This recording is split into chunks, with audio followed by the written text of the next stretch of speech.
नमस्कार दोस्तों, स्वागत है आप सभी को मेरे यूट्यूब चैनल पर। आज मैं आप लोग को बिहार सिविल कोर्ट क्लर्क का मोस्ट एक्सपेक्टेड कटअप के बारे में, रिजल्ट कब तक आएगा, डीबी में क्या क्या डॉक्यूमेंट सबमिट करना होगा, उसके बारे में इस वीडियो के दौरान बात करने वाला। तो वीडियो को पूरा देखिएगा और वीडियो को अगर सब्सक्राइब नहीं किया तो सब्सक्राइब कर देना और बेल आइकन को प्रेस कर देना ताकि आने वाला हर वीडियो का नोटिफिकेशन आप लोगों के पास पहुंच जाएगा। तो चलिए शुरू करते हैं। तो सबसे पहले मैं बात करने वाला हूँ मोस्ट एक्सपेक्टेड कटअप के बारे में। और तो सबसे पहले हम बात करते हैं आपका वैकेंसी जो था। वैकेंसी आपका कितना था? 3,325 आपका वैकेंसी था। और आपका एग्ज़ाम डेट आपका क्या आया था? एग्ज़ाम डेट 22 दिसंबर को ख़त्म हो चुका है, ठीक है ना। और टोटल फॉर्म अप्लाई आप लोग कितने किए थे? 6 लाख कैंडिडेट आपका टोटल फॉर्म अप्लाई किया था। और इसमें क्या है, टोटल रिजेक्ट कितना हुआ था? 1,79,000, 1,79,000 क्या है आपका रिजेक्ट हो चुका है। फॉर्म आपका रिजेक्ट हो चुका, मतलब इतना आपका कैंडिडेट का रिजेक्ट हो चुका है फॉर्म। और इसमें कोई नेगेटिव मार्किंग नहीं था, नो नेगेटिव मार्किंग। क्लियर है?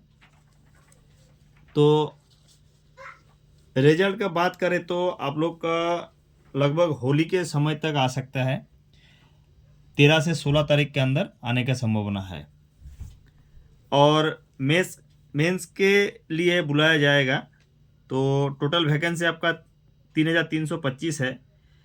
तो 10 टाइम आपको बुलाया जाएगा। तो 10 टाइम बुलाया जाएगा तो आपको क्या होगा, ये लगभग 3,350 हो रहा है। तो इसको क्या है, टोटल भाग करके आपको 10 टाइम पर बुलाया जाएगा, ठीक है।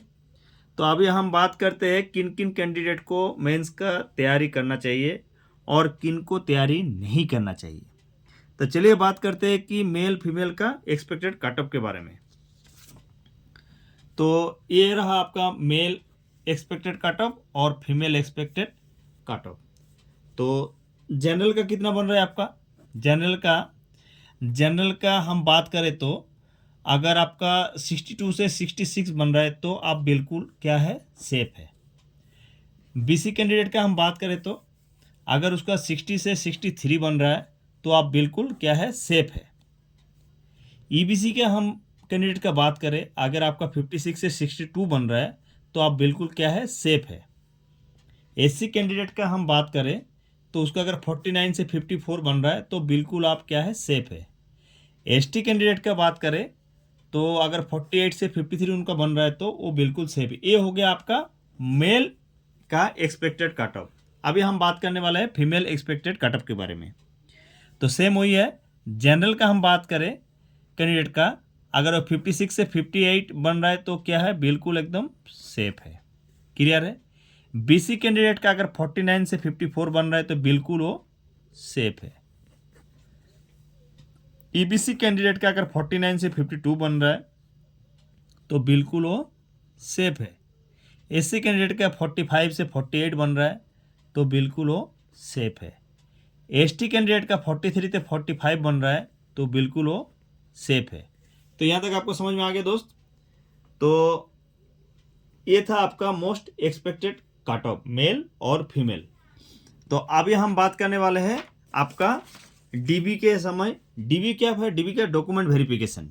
DB means document verification. तो डॉक्यूमेंट वेरिफिकेशन के समय आपको क्या क्या आपको डॉक्यूमेंट लेके आना चाहिए वो मैं अभी बात करने वाला हूँ। तो सबसे पहले आपको क्या है, वहाँ पर एफिडेविट कराया जाएगा, ठीक है। एफिडेविट कराया जाएगा, यह एफिडेविट आपको करके ले आने के लिए बोलेगा। दूसरी बात है क्या, आपका एज के लिए कोई डॉक्यूमेंट आपको लेके जाना है। तो कोई डॉक्यूमेंट मतलब यही है, 10th का एडमिट कार्ड आप साथ में लेके जाइए आपका एज के लिए।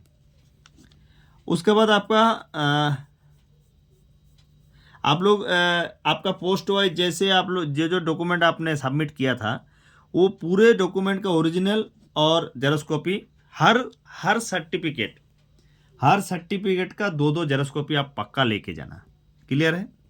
तो वो लेके जाना पड़ेगा, ठीक है। अगर आप ग्रेजुएट हो तो ग्रेजुएट का सर्टिफिकेट, मार्कशीट, एडमिट वो पूरा लेके जाना पड़ेगा। क्लियर है? आई कार्ड आपका क्या होगा, आई कार्ड आपको चाहिए इन होने के लिए आपका आई कार्ड चाहिए, Aadhaar card, PAN card, voter ID या ड्राइविंग लाइसेंस, ये चारों में कोई भी एक लेके जाना, ठीक है। कंप्यूटर आप जानते हो, कंप्यूटर सर्टिफिकेट लेके जाना है आप, कंप्यूटर टाइपिंग सर्टिफिकेट आपको लेके जाना चाहिए पड़ेगा।